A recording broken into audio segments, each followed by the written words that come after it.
ನಮಸ್ಕಾರ. ಮೊದಲಿಗೆ ವಿಧಾನಸಭೆಯ ಕಲಾಪದಲ್ಲಿಂದು ಆಡಳಿತ ಮತ್ತು ಪ್ರತಿಪಕ್ಷಗಳ ಸದಸ್ಯರ ನಡುವೆ ಮಾತಿನ ಚಕಮಕಿ, ಆರೋಪ ಪ್ರತ್ಯಾರೋಪಗಳ ಜೊತೆಗೆ ಭಾರೀ ಕೋಲಾಹಲ ಉಂಟಾಯಿತು. ಇದರಿಂದಾಗಿ ಪ್ರಶ್ನೋತ್ತರ, ಬಜೆಟ್ ಮೇಲಿನ ಚರ್ಚೆ ಸೇರಿದಂತೆ ಬಹುತೇಕ ನಿಗದಿತ ಕಲಾಪಗಳು ನಡೆಯಲಿಲ್ಲ. ಬೆಳಿಗ್ಗೆ 11 ಗಂಟೆಗೆ ಕಲಾಪ ಆರಂಭವಾಗುತ್ತಿದ್ದಂತೆ ಸಭಾಧ್ಯಕ್ಷ ವಿಶ್ವೇಶ್ವರ ಹೆಗಡೆ ಕಾಗೇರಿ ಅಗಲಿದ ನಾಯಕರಿಗೆ ಗೌರವ ಸೂಚಿಸುವ ಸಂತಾಪ ನಿರ್ಣಯವನ್ನು ಮಂಡಿಸಿದರು. ಸೋಮವಾರ ಅನಾರೋಗ್ಯದಿಂದ ನಿಧನರಾಗಿದ್ದ ಮಾಜಿ ಸಚಿವ ಬಿಡಿ ಬಸವರಾಜು ಅವರಿಗೆ ಸದನದಲ್ಲಿ ಸಂತಾಪ ಸೂಚಿಸಲಾಯಿತು. ಸಂತಾಪ ನಿರ್ಣಯದ ಮೇಲೆ ಮುಖ್ಯಮಂತ್ರಿ ಬಿಎಸ್ ಯಡಿಯೂರಪ್ಪ, ಕಾನೂನು ಮತ್ತು ಸಂಸದೀಯ ವ್ಯವಹಾರಗಳ ಸಚಿವ ಬಸವರಾಜ ಬೊಮ್ಮಾಯಿ, ಸಣ್ಣ ನೀರಾವರಿ ಸಚಿವ ಜೆಸಿ ಮಾಧುಸ್ವಾಮಿ, ಶಾಸಕರಾದ ಎಚ್ಕೆ ಕುಮಾರಸ್ವಾಮಿ, ಶಿವಲಿಂಗೇಗೌಡ ಮಾತನಾಡಿ ಅವರ ಸೇವೆಯನ್ನು ಸ್ಮರಿಸಿದರು. ಮೃತರ ಗೌರವಾರ್ಥ ಸದಸ್ಯರು 1 ನಿಮಿಷ ಮೌನಾಚರಣೆ ಮಾಡಿದರು. ಬಳಿಕ ಸಭಾಧ್ಯಕ್ಷರು ಪ್ರಶ್ನೋತ್ತರವನ್ನು ಕೈಗೆತ್ತಿಕೊಳ್ಳಲು ಮುಂದಾದರು. ಈ ವೇಳೆ ಪ್ರತಿಪಕ್ಷ ಕಾಂಗ್ರೆಸ್ ಸದಸ್ಯರು ಸದನದ ಬಾವಿಗಿಳಿದು ತಮ್ಮ ಧರಣಿಯನ್ನು ಮುಂದುವರೆಸಿದರು. ಮಾಜಿ ಸಚಿವ ರಮೇಶ್ ಜಾರಕಿಹೊಳಿ ಸಿಡಿ ಪ್ರಕರಣವನ್ನು ನ್ಯಾಯಾಂಗ ತನಿಖೆಗೆ ಒಪ್ಪಿಸಬೇಕು, ಜೊತೆಗೆ ಅವರ ವಿರುದ್ಧ ಅತ್ಯಾಚಾರ ಪ್ರಕರಣ ದಾಖಲಿಸಬೇಕು ಹಾಗೂ ಕೋರ್ಟ್ ಮೆಟ್ಟಿಲೇರಿರುವ 6 ಸಚಿವರು ರಾಜೀನಾಮೆ ನೀಡಬೇಕು ಎಂದು ಒತ್ತಾಯಿಸಿ ಸದನದಲ್ಲಿ ಧರಣಿ ನಡೆಸಿದರು. ಪ್ರಶ್ನೋತ್ತರದ ನಂತರ ನಿಮ್ಮ ವಾದವನ್ನು ಆಲಿಸಬಹುದು, ಪ್ರಶ್ನೋತ್ತರಕ್ಕೆ ಅವಕಾಶ ಮಾಡಿಕೊಡಿ ಎಂದು ಸ್ಪೀಕರ್ ವಿಶ್ವೇಶ್ವರ ಹೆಗಡೆ ಕಾಗೇರಿ ಮಾಡಿದ ಮನವಿ ಫಲ ಕೊಡಲಿಲ್ಲ. ಸಂಸದೀಯ ಸಚಿವ ಬಸವರಾಜ ಬೊಮ್ಮಾಯಿ ಕೂಡ ಪ್ರಶ್ನೋತ್ತರ ಅವಧಿ ನಡೆಯಲೇಬೇಕು ಎಂದದ್ದು ಪ್ರಯೋಜನಕ್ಕೆ ಬರಲಿಲ್ಲ. ಹೀಗಾಗಿ ಪ್ರಶ್ನೋತ್ತರಗಳು ಕೇವಲ ಮಂಡಿತವಾದವು. ಸ್ಪೀಕರ್ ಸಂಧಾನಕ್ಕಾಗಿ ಕೆಲಕಾಲ ಸದನವನ್ನು ಮುಂದೂಡಿದರು. ಆದರೆ ಸ್ಪೀಕರ್ ಕೋಣೆಯಲ್ಲಿ ನಡೆದ ಸಂಧಾನ ಸಭೆ ವಿಫಲವಾದ ಪರಿಣಾಮ ಪ್ರತಿಪಕ್ಷ ಸದಸ್ಯರ ಧರಣಿ ಮುಂದುವರಿಯಿತು. ಸದನದ ಒಳಗೆ ಹೀಗೆ ಸಿಡಿಗಳನ್ನು ತೆಗೆದುಕೊಂಡು ಬಂದು ಪ್ರದರ್ಶನ ಮಾಡೋದು ಒಳ್ಳೆಯ ಪದ್ಧತಿಯಲ್ಲ, ಸತ್ಸಂಪ್ರದಾಯವಲ್ಲ. ಪ್ರಶ್ನೋತ್ತರ ನಾಡಿನ ಜೀವನಾಡಿ. ಕಾಂಗ್ರೆಸ್ ಪಕ್ಷ ಇದನ್ನು ಅರ್ಥ ಮಾಡಿಕೊಂಡು ಪ್ರಶ್ನೋತ್ತರ ನಡೆಸಲು ಅವಕಾಶ ಮಾಡಿಕೊಡಬೇಕು. ಮೊದಲು ಪ್ರಶ್ನೋತ್ತರ ಅವಧಿ ಮುಗಿಯಲಿ, ನಂತರ ಸರ್ಕಾರ ಏನು ಉತ್ತರ ಕೊಡುತ್ತದೆ ನೋಡೋಣ. ಸದನದ ಅಮೂಲ್ಯ ಸಮಯ ಹಾಳು ಮಾಡಬೇಡಿ ಎಂದು ಸಭಾಧ್ಯಕ್ಷರು ಮನವಿ ಮಾಡಿದರು. ಇದನ್ನು ಒಪ್ಪದ ಕಾಂಗ್ರೆಸ್ ಸದಸ್ಯರು ಸರ್ಕಾರಕ್ಕೆ ವಿರುದ್ಧ ಘೋಷಣೆ ಕೂಗುತ್ತಾ ಕೈಯಲ್ಲಿ ಸಿಡಿ ಹಿಡಿದು ಪ್ರತಿಭಟನೆ ಮಾಡಿದರು. ಸರ್ಕಾರ ನೀಡಿರುವ ಉತ್ತರ ನಮಗೆ ತೃಪ್ತಿ ತಂದಿಲ್ಲ. ಮೊದಲು ಈ ಪ್ರಕರಣದಲ್ಲಿ ಭಾಗಿಯಾಗಿರುವ ಮಾಜಿ ಸಚಿವರ ವಿರುದ್ಧ ಅತ್ಯಾಚಾರ ಪ್ರಕರಣ ದಾಖಲಿಸಬೇಕು ಹಾಗೂ ನ್ಯಾಯಾಲಯದಿಂದ ತಡೆಯಾಜ್ಞೆ ತಂದಿರುವ 6 ಮಂದಿ ಸಚಿವರು ತಮ್ಮ ಸ್ಥಾನಕ್ಕೆ ರಾಜೀನಾಮೆ ನೀಡಲಿ. ಅವರು ಸಚಿವ ಸ್ಥಾನದಲ್ಲಿ ಮುಂದುವರಿಯಲು ನೈತಿಕತೆ ಇಲ್ಲ ಎಂದು ಪ್ರತಿಪಕ್ಷ ನಾಯಕ ಸಿದ್ದರಾಮಯ್ಯ ಒತ್ತಾಯಿಸಿದರು. ಆಗ ಸ್ಪೀಕರ್ ಕಾಗೇರಿ ಅವರು, ಮೊದಲು ಪ್ರಶ್ನೋತ್ತರ ಅವಧಿ ಮುಗಿಯಲಿ, ಪ್ರಶ್ನೋತ್ತರ ಅವಧಿ ಅತ್ಯಂತ ಅಮೂಲ್ಯವಾದುದು, ಪ್ರಶ್ನೆ ಕೇಳುವುದು ಎಲ್ಲ ಸದಸ್ಯರ ಹಕ್ಕು, ಕಲಾಪ ನಡೆಯಲು ಅವಕಾಶ ಕೊಡಿ ಎಂದು ಮನವಿ ಮಾಡಿದರು. ಇದನ್ನು ಒಪ್ಪದ ಕಾಂಗ್ರೆಸ್ ಸದಸ್ಯರು, ಮೊದಲು ಸಚಿವರು ರಾಜೀನಾಮೆ ಕೊಡಲಿ, ನಂತರ ನಾವು ನಮ್ಮ ಧರಣಿ ಹಿಂಪಡೆಯುವುದಾಗಿ ಪಟ್ಟು ಹಿಡಿದರು. ಶಾಸಕ ಸಿದ್ದು ಸವದಿ ಮಾತನಾಡಿ, ಅವರು ಸಿಡಿ ತಯಾರಕರು, ಅವರದು ಸಿಡಿ ಫ್ಯಾಕ್ಟರಿಯೇ ಇದೆ. ಮೊದಲು ಪ್ರಶ್ನೋತ್ತರ ಅವಧಿ ಮುಗಿಯಲಿ, ಏಕಾಏಕಿ ಪ್ರತಿಭಟಿಸುವುದು ಎಷ್ಟರ ಮಟ್ಟಿಗೆ ಸರಿ ಎಂದು ಪ್ರಶ್ನಿಸಿದರು. ಆಗ ಶಾಸಕರಾದ ಅರಗ ಜ್ಞಾನೇಂದ್ರ, ರೇಣುಕಾಚಾರ್ಯ ಕಾಂಗ್ರೆಸ್ ಧೋರಣೆಯನ್ನು ಖಂಡಿಸಿದರು. ಸದನದಲ್ಲಿ ಗದ್ದಲ ಜೋರಾದಾಗ ಸರ್ಕಾರದ ನಿಲುವು ಏನು ಎಂದು ಸಭಾಧ್ಯಕ್ಷ ಕಾಗೇರಿ ಅವರು ಸಚಿವ ಬೊಮ್ಮಾಯಿ ಅವರನ್ನು ಪ್ರಶ್ನಿಸಿದರು. ಈಗಾಗಲೇ ಸರ್ಕಾರ ಈ ಪ್ರಕರಣಕ್ಕೆ ಸಂಬಂಧಿಸಿದಂತೆ ಸದನದಲ್ಲಿ ಸುದೀರ್ಘ ಉತ್ತರ ನೀಡಿದೆ. ಪ್ರಕರಣದಲ್ಲಿ ನಾವು ರಕ್ಷಣೆ ಮಾಡುವ ಉದ್ದೇಶವಿಲ್ಲ. ಎಸ್ಐಟಿ ನಿಷ್ಪಕ್ಷಪಾತವಾಗಿ ತನಿಖೆ ನಡೆಸುತ್ತಿದೆ. ಮೊದಲು ಪ್ರಶ್ನೋತ್ತರ ಅವಧಿ ಮುಗಿಯಲಿ. ಇದು ಬಜೆಟ್ ಅಧಿವೇಶನವಾಗಿರುವುದರಿಂದ ಸದಸ್ಯರು ತಮ್ಮ ತಮ್ಮ ಕ್ಷೇತ್ರಗಳಿಗೆ ಸಂಬಂಧಿಸಿದಂತೆ ಚರ್ಚೆ ನಡೆಸಿ ಸರ್ಕಾರದ ಉತ್ತರ ಪಡೆಯುತ್ತಾರೆ. ಇದು ಅವರ ಹಕ್ಕು ಕೂಡ ಎಂದು ಬೊಮ್ಮಾಯಿ ಹೇಳಿದರು. ಗದ್ದಲ ಮತ್ತೆ ಮುಂದುವರೆದಾಗ ಸದನವನ್ನು ಕೆಲ ಸಮಯದವರೆಗೆ ಮುಂದೂಡಲಾಯಿತು. ಪುನಃ ಸದನ ಸೇರಿದಾಗ ಮತ್ತೆ ಅದೇ ಪರಿಸ್ಥಿತಿ ಮುಂದುವರೆಯಿತು. ಕಾಂಗ್ರೆಸ್ ಸದಸ್ಯರು ಬೇಕೇ ಬೇಕು, ನ್ಯಾಯ ಬೇಕು ಎಂದು ಸದನದ ಬಾವಿಯಲ್ಲಿ ತಮ್ಮ ಧರಣಿಯನ್ನು ಮುಂದುವರೆಸಿದರು. ಆಗ ಸಭಾಧ್ಯಕ್ಷರು ಕಾಗೇರಿಯವರು ಪ್ರತಿಭಟನೆಯನ್ನು ಕೈಬಿಟ್ಟು ಸದನಕ್ಕೆ ಬನ್ನಿ, ನಾನು ಸದನ ಸಲಹಾ ಸಮಿತಿಯಲ್ಲೂ ಇದೇ ಮಾತನ್ನು ಹೇಳಿದ್ದೇನೆ. ಆಡಳಿತ ಪಕ್ಷಕ್ಕೆ ಎಷ್ಟು ಜವಾಬ್ದಾರಿ ಇರುತ್ತದೆಯೋ ಪಕ್ಷಕ್ಕೂ ಅಷ್ಟೇ ಜವಾಬ್ದಾರಿ ಇದೆ. ಎರಡೂ ಕಡೆಯವರು ಒಂದಾಗಿದ್ದರೆ ಮಾತ್ರ ಸುಗಮ ಕಲಾಪ ನಡೆಯಲು ಅನುಕೂಲವಾಗುತ್ತದೆ ಎಂದು ಹೇಳಿದರು. ಕಲಾಪಕ್ಕೆ ಅಡ್ಡಿಪಡಿಸಿ ಪ್ರತಿಭಟನೆಯನ್ನು ನಡೆಸುವುದು ಸಮಂಜಸವಲ್ಲ. ಸರ್ಕಾರದ ಉತ್ತರ ತೃಪ್ತಿ ಇಲ್ಲದಿದ್ದರೆ ನೀವು ಧರಣಿ ನಡೆಸಬಹುದು. ಮೊದಲು ಪ್ರಶ್ನೋತ್ತರ ಅವಧಿ ಮುಗಿಯಲಿ ಎಂದು ಸಲಹೆ ಮಾಡಿದರು. ಆಗ ಸಚಿವ ಬೊಮ್ಮಾಯಿ, ಸರ್ಕಾರ ನಿನ್ನೆಯೇ ಸದನದಲ್ಲಿ ಉತ್ತರ ಕೊಟ್ಟಿದೆ. ನಾವು ಯಾರನ್ನೂ ರಕ್ಷಣೆ ಮಾಡುತ್ತಿಲ್ಲ. ಸಂತ್ರಸ್ತ ಮಹಿಳೆ ಎಲ್ಲಿ ಬಯಸುತ್ತಾರೋ ಅಲ್ಲಿಗೆ ನಮ್ಮ ಪೊಲೀಸರು ಹೋಗಿ ಹೇಳಿಕೆಯನ್ನು ದಾಖಲಿಸಿಕೊಳ್ಳುತ್ತಾರೆ. ಎಸ್ಐಟಿ ಮೇಲೆ ವಿಶ್ವಾಸವಿಡಿ ಎಂದು ಮನವಿ ಮಾಡಿದರು.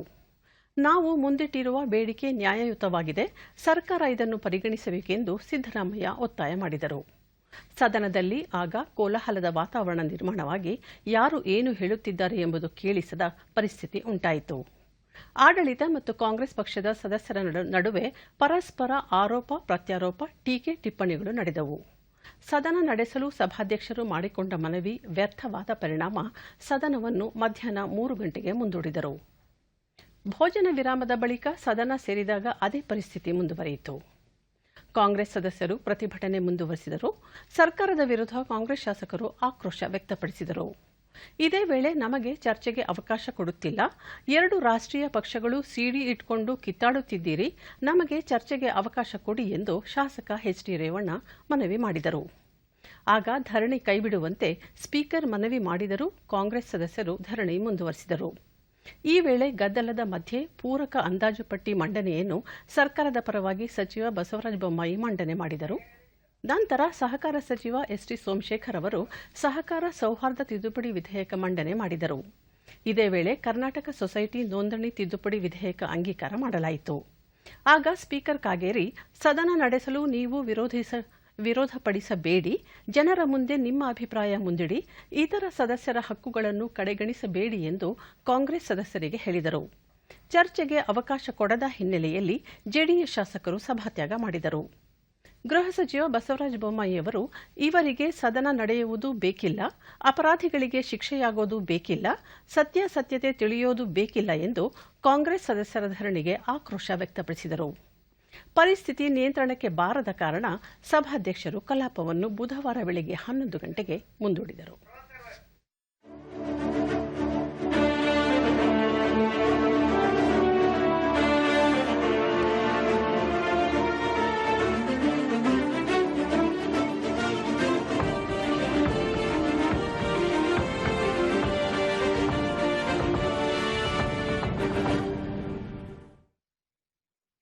ಇನ್ನು ವಿಧಾನ ಪರಿಷತ್. ಬೆಳಗ್ಗೆ ಮೇಲ್ಮನೆ ಕಲಾಪ ಆರಂಭವಾಗುತ್ತಿದ್ದಂತೆ ಸಭಾಪತಿ ಬಸವರಾಜ ಹೊರಟ್ಟಿಯವರು ಸಂತಾಪ ಸೂಚಕ ನಿರ್ಣಯ ಮಂಡಿಸಿ ಇತ್ತೀಚೆಗೆ ನಿಧನರಾದ ಮಾಜಿ ಸಚಿವ ಬಿಡಿ ಬಸವರಾಜು ಅವರಿಗೆ ಸಂತಾಪ ಸೂಚಿಸಿ ಮೃತರ ಗುಣಗಾನ ಮಾಡಿದರು. ಸಭಾನಾಯಕ ಕೋಟ ಶ್ರೀನಿವಾಸ ಪೂಜಾರಿ, ಶ್ರೀಯುತರ ನಿಧನದಿಂದ ಆದರ್ಶ ರಾಜಕಾರಣಿಯೊಬ್ಬರನ್ನು ಕಳೆದುಕೊಂಡಂತಾಗಿದೆ ಎಂದು ನಮನ ಸಲ್ಲಿಸಿದರು. ಪ್ರತಿಪಕ್ಷದ ನಾಯಕ ಎಸ್ಆರ್ ಪಾಟೀಲ್ ಅವರು ಕೂಡ ಸಂತಾಪ ಸೂಚಕದ ಮೇಲೆ ಮಾತನಾಡಿ, ಬಸವರಾಜ್ ಅವರು ಸಾಮಾಜಿಕ ಧ್ವನಿಯಾಗಿದ್ದರು, ಅವರ ನಿಧನದಿಂದ ಸಾಮಾಜಿಕ ಬದ್ಧತೆ ಉಳ್ಳ ಹಾಗೂ ಬಹುಮುಖ ವ್ಯಕ್ತಿಯನ್ನು ಕಳೆದುಕೊಂಡಂತಾಗಿದೆ ಎಂದು ಹೇಳಿದರು. ಬಳಿಕ ಸದನದಲ್ಲಿ 1 ನಿಮಿಷ ಮೌನ ಆಚರಿಸಲಾಯಿತು. ನಂತರ ಸಭಾಪತಿಗಳು ಪ್ರಶ್ನೋತ್ತರ ಕಲಾಪಕ್ಕೆ ಅವಕಾಶ ಮಾಡಿಕೊಟ್ಟರು. ಕಾಂಗ್ರೆಸ್ನ ಕೆ. ಪ್ರತಾಪ್ ಚಂದ್ರ ಶೆಟ್ಟಿ ಪ್ರಶ್ನೆಗೆ ಉತ್ತರಿಸಿದ ಗಣಿ ಮತ್ತು ಭೂ ವಿಜ್ಞಾನ ಸಚಿವ ಮುರುಗೇಶ್ ನಿರಾಣಿ, ಉಪ್ಪು ಮಿಶ್ರಿತ ಮರಳು ದಿಬ್ಬಗಳನ್ನು ಗುರುತಿಸಿ ಯೋಗ್ಯವಾದ ದಿಬ್ಬಗಳಿಂದ ಮಾತ್ರ ಮರಳು ತೆಗೆಯಲು ಅವಕಾಶ ಮಾಡಿಕೊಡಲಾಗುವುದು. ಹರಾಜಿಗೆ ನೀಡುವ ಮುನ್ನ ಅದರ ಗುಣಮಟ್ಟ ಪರೀಕ್ಷೆ ಮಾಡಿಯೇ ಮುಂದಿನ ಕ್ರಮ ಜರುಗಿಸಲಾಗುವುದು ಎಂದರು. ಜೆಡಿಎಸ್ನ ತಿಪ್ಪೇಸ್ವಾಮಿ ಪ್ರಶ್ನೆಗೆ ಉತ್ತರಿಸಿದ ಕೈಗಾರಿಕಾ ಸಚಿವ ಜಗದೀಶ್ ಶೆಟ್ಟರ್, ವಿದೇಶಿ ಬಂಡವಾಳ ಹೂಡಿಕೆ ಆಕರ್ಷಣೆ ಮಾಡುವಲ್ಲಿ ಕರ್ನಾಟಕ ದೇಶದಲ್ಲೇ ಕಳೆದ 3 ವರ್ಷಗಳಿಂದ 2 ಅಥವಾ 3ನೇ ಸ್ಥಾನದಲ್ಲಿದೆ. ಕೊರೋನಾ ಸೋಂಕು ಸಮಯದಲ್ಲೂ ರಾಜ್ಯದಲ್ಲಿ ಹೆಚ್ಚು ಬಂಡವಾಳ ಆಕರ್ಷಣೆ ಮಾಡಲಾಗಿದೆ. Mauritius, Singapore, America, England, Germany, Japan ಸೇರಿದಂತೆ ಅನೇಕ ರಾಷ್ಟ್ರಗಳು ರಾಜ್ಯದಲ್ಲಿ ಹೂಡಿಕೆ ಮಾಡಲು ಮುಂದೆ ಬಂದಿವೆ. ದೇಶದಲ್ಲಿ 4 ಲಕ್ಷ ಕೋಟಿ ರೂಪಾಯಿ ಬಂಡವಾಳ ಹೂಡಿಕೆ ಪ್ರಸ್ತಾವನೆ ಬಂದಿದ್ದು, ಅದರಲ್ಲಿ ರಾಜ್ಯದ್ದು 1.60 ಲಕ್ಷ ಕೋಟಿ ರೂಪಾಯಿಯಷ್ಟಿದೆ ಎಂದರು. ಕೊರೋನಾ ಸೋಂಕು ಕಾಣಿಸಿಕೊಂಡ ನಂತರ ಚೈನಾದಿಂದ ಹೊರಬರುವ ಕಂಪನಿಗಳಿಗೆ ರಾಜ್ಯದಲ್ಲಿ ಅವಕಾಶ ಮಾಡಿಕೊಡುವ ಸಂಬಂಧ ಮುಖ್ಯ ಕಾರ್ಯದರ್ಶಿಗಳ ಅಧ್ಯಕ್ಷತೆಯಲ್ಲಿ ಟಾಸ್ಕ್ ಫೋರ್ಸ್ ರಚನೆ ಮಾಡಲಾಗಿದೆ. ಆ ಸಮಿತಿ ಉದ್ಯಮಿಗಳ ಜತೆ ನಿರಂತರ ಸಂಪರ್ಕದಲ್ಲಿದೆ ಎಂದರು. ಕಾಂಗ್ರೆಸ್ನ ಟಿಆರ್ ರಮೇಶ್ ಪ್ರಶ್ನೆಗೆ ಉತ್ತರಿಸಿದ ಸಚಿವ ಶೆಟ್ಟರ್, ರಾಜ್ಯದಲ್ಲಿ 36 ವಿಶೇಷ ಆರ್ಥಿಕ ವಲಯಗಳಿದ್ದು, ಬೆಂಗಳೂರಿನಲ್ಲಿ ವಿಶೇಷ ಆರ್ಥಿಕ ವಲಯಗಳ ಅಭಿವೃದ್ಧಿ ಆಯುಕ್ತರ ಕಚೇರಿ ಇದೆ. ಕೊಚ್ಚಿನ್ನಲ್ಲಿರುವ ಆಯುಕ್ತರ ಕಚೇರಿಯನ್ನು ಇಲ್ಲಿಗೆ ಸ್ಥಳಾಂತರಿಸಲು ಕೇಂದ್ರಕ್ಕೆ ಮನವಿ ಮಾಡಲಾಗಿದೆ ಎಂದರು. ಕಾಂಗ್ರೆಸ್ನ ಎಂ ನಾರಾಯಣಸ್ವಾಮಿ ಪ್ರಶ್ನೆಗೆ ಉತ್ತರಿಸಿದ ಸಚಿವ ಶೆಟ್ಟರ್, ರಾಜ್ಯದ ಕಾರ್ಖಾನೆಗಳಲ್ಲಿ ಸ್ಥಳೀಯರಿಗೆ ಉದ್ಯೋಗ ನೀಡುವುದಾಗಿ ಭರವಸೆ ನೀಡಿ ಉದ್ಯೋಗ ನೀಡದಿದ್ದರೆ ಅಂತಹವರ ವಿರುದ್ಧ ಕಠಿಣ ಕ್ರಮ ಕೈಗೊಳ್ಳಲಾಗುವುದು. ಸ್ಥಳೀಯರ ಜತೆಗೆ ಭೂಮಿ ಕಳೆದುಕೊಂಡ ಕುಟುಂಬದ ಸದಸ್ಯರಿಗೂ ಉದ್ಯೋಗ ನೀಡಬೇಕು. ಭೂಮಿ ಕಳೆದುಕೊಂಡ ಕುಟುಂಬದ ಸದಸ್ಯರು, ಮಕ್ಕಳು ಇಂಜಿನಿಯರ್ ಸೇರಿದಂತೆ ಉನ್ನತ ಅರ್ಹತೆ ಹೊಂದಿದ್ದರೆ ಅದಕ್ಕೆ ತಕ್ಕ ಹುದ್ದೆಗಳನ್ನು ನೀಡಬೇಕು.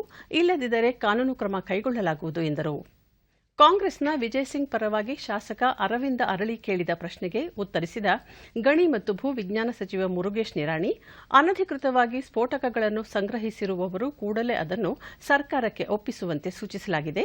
ತಮಿಳುನಾಡು, ಆಂಧ್ರಪ್ರದೇಶ ಸೇರಿದಂತೆ ವಿವಿಧ ಭಾಗಗಳಿಂದ ಸರಬರಾಜಾಗುವ ಸ್ಫೋಟಕಗಳ ಮೇಲೆ ಹದ್ದಿನ ಕಣ್ಣು ಇಡಲಾಗಿದೆ.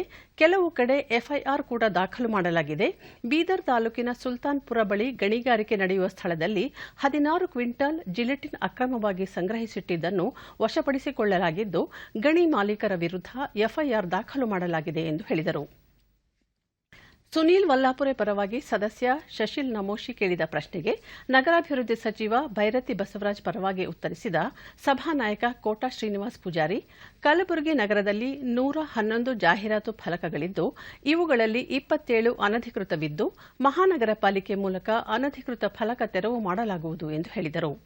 ಜೆಡಿಎಸ್ನ ಎಚ್ಎಂ ರಮೇಶ್ ಗೌಡ ಅವರು ಕೇಳಿದ ಪ್ರಶ್ನೆಗೆ ಪೌರಾಡಳಿತ ಸಚಿವ ಎಂಟಿಬಿ ನಾಗರಾಜ್ ಉತ್ತರ ನೀಡುತ್ತಿದ್ದ ವೇಳೆ ಮಧ್ಯಪ್ರವೇಶಿಸಿದ ಸಭಾಪತಿ ಬಸವರಾಜ ಹೊರಟ್ಟಿಯವರು, ಸಚಿವರೇ ಪ್ರಶ್ನೆ ಓದಬೇಡಿ, ಉತ್ತರ ಕೊಡಿ, ಸಭಾನಾಯಕರೇ ಸಚಿವರಿಗೆ ಸರಿಯಾದ ಉತ್ತರ ಕೊಡಲು ಹೇಳಿ ಎಂದು ಸೂಚಿಸಿದರು. ಆಗ ಸಚಿವ ಎಂಟಿಬಿ ನಾಗರಾಜ್ ಈಗಾಗಲೇ ಉತ್ತರ ನೀಡಿದ್ದೇನೆ ಎಂದು ಹೇಳಿದರು. ಈ ಹಂತದಲ್ಲಿ ಎದ್ದು ನಿಂತ ಎಚ್ಎಂ ರಮೇಶ್ ಗೌಡ, ನಗರ ಸ್ಥಳೀಯ ಸಂಸ್ಥೆಗಳಲ್ಲಿ ತ್ಯಾಜ್ಯ ಸಂಗ್ರಹಣೆಯಲ್ಲಿ ಕೇಳಲಾದ ಪ್ರಶ್ನೆಗೆ ನೀವು ಉತ್ತರವನ್ನೇ ನೀಡಿಲ್ಲ ಎಂದರು.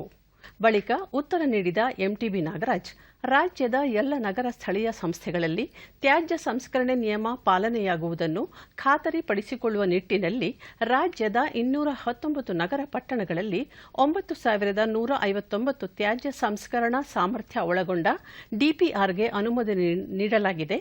ಉಳಿದ ಪಟ್ಟಣಗಳ ಡಿಪಿಆರ್ ತಯಾರಿಸಲು ಅಗತ್ಯ ಕ್ರಮ ಕೈಗೊಳ್ಳಲಾಗುತ್ತಿದೆ ಎಂದರು.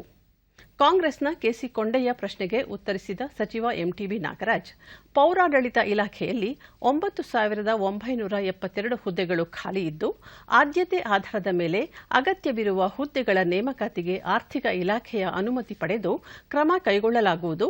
ಸದ್ಯ ಬಿಸಿ ವೃಂದದ ಒಟ್ಟು 530 ಹುದ್ದೆಗಳನ್ನು ನೇಮಕ ಮಾಡಲು ಮುಂದಾಗಿದ್ದು, ಕರ್ನಾಟಕ ಲೋಕಸೇವಾ ಆಯೋಗ ಈ ಪೈಕಿ 109 ಹುದ್ದೆಗಳಿಗೆ ಅಧಿಸೂಚನೆ ಹೊರಡಿಸಿದೆ ಎಂದು ಹೇಳಿದರು.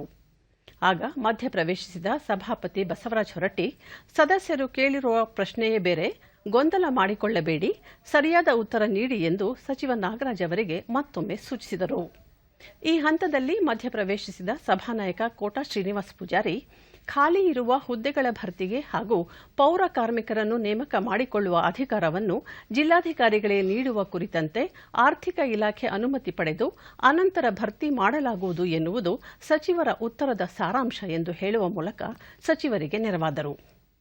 ಬಳಿಕ ಸಭಾಪತಿ ಬಸವರಾಜ ಹೊರಟ್ಟಿಯವರು ಶೂನ್ಯ ವೇಳೆ ಚರ್ಚೆಗಳಿಗೆ ಅವಕಾಶ ಮಾಡಿಕೊಟ್ಟರು.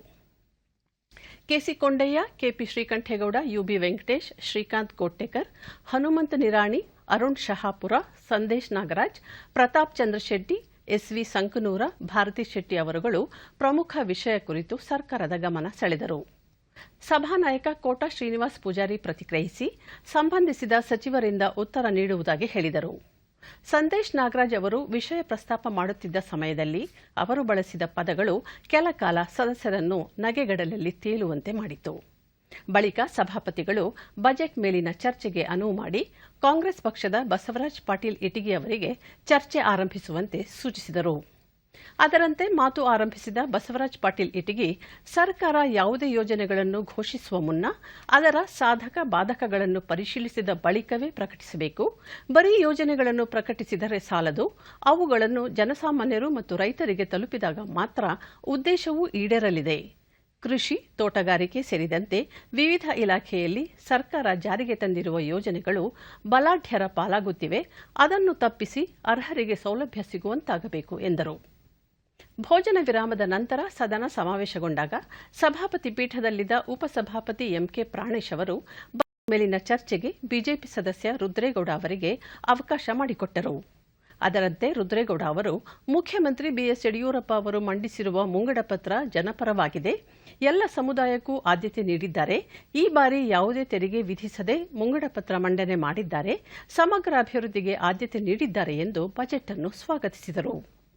ಕಾಂಗ್ರೆಸ್ನ ಪ್ರಕಾಶ್ ರಾಥೋಡ್ ಚರ್ಚೆಯಲ್ಲಿ ಪಾಲ್ಗೊಂಡು, ಇದೊಂದು ಕೊರತೆ ಬಜೆಟ್, ಎಲ್ಲ ಸಮುದಾಯಗಳಿಗೂ ಆದ್ಯತೆ ನೀಡುತ್ತೇವೆ ಎಂದು ಹೇಳುವ ಮೂಲಕ ಕೆಲ ಸಮುದಾಯಗಳಿಗಷ್ಟೇ ಮಾನ್ಯತೆ ನೀಡಿ ಬಹುತೇಕ ಸಮುದಾಯಗಳನ್ನು ಕಡೆಗಣಿಸಲಾಗಿದೆ. ಪರಿಶಿಷ್ಟ ಜಾತಿ, ಪಂಗಡ, ಹಿಂದುಳಿದ ವರ್ಗ, ಅಲ್ಪಸಂಖ್ಯಾತರಿಗೆ ಹೆಚ್ಚಿನ ಆದ್ಯತೆ ನೀಡಿಲ್ಲ.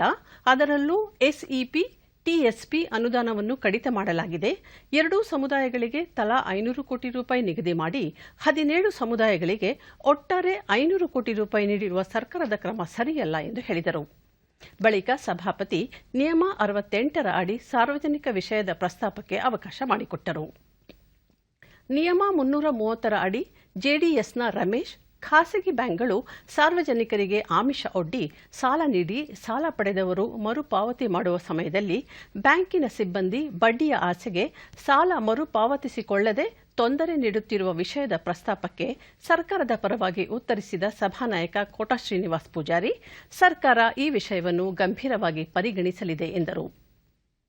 ಇಲ್ಲಿಗೆ ವಿಧಾನಮಂಡಲದ ಇಂದಿನ ಕಾರ್ಯಕಲಾಪಗಳ ಸಮೀಕ್ಷೆ ಮುಕ್ತಾಯವಾಯಿತು. ನಮಸ್ಕಾರ.